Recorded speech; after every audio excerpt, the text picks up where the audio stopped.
په بلخ ولایت کې د رغېدلو روږدو لپاره د مسلکي زده کړو د مرکز جوړېدل.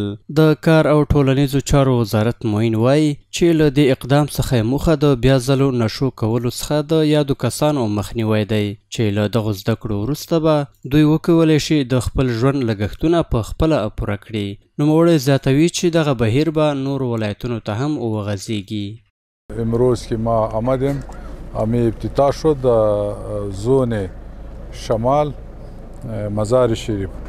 انشالله 500 نفر است در 5 حرفه انشالله او چیز میکنم یاد میسازم.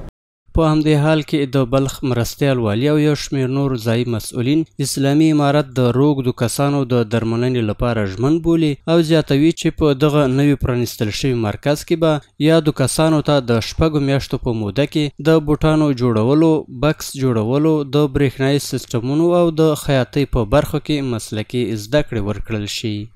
انشالله شما میدانید که خدمات امارات اسلامی که بعد اینکه در افغانستان حاکم شده اولین قدمش هم است که برای همه معتدم کس متوجه شدن. بخش خیاطی است و بیک دوزی است که بیک میدوزه و دیگه بخشش بود دوزی هستند و دیگه سامانالات برقی که ترمیم کار دارند و دیگه برق و ساختمان هستند. در این راسته اینا را ما معرفی کردیم انشالله که یک چیز اینا یاد بگیرن و سرگرم شغلشان شود. له بلې خوا له نشو رغېدلي روږدي له دې اقدامه تود هرکلی کوي او هیله ښیي چې د دغو زده کړو په وسیله به د تل لپاره خپل عادي ژوند ته راستانه شي.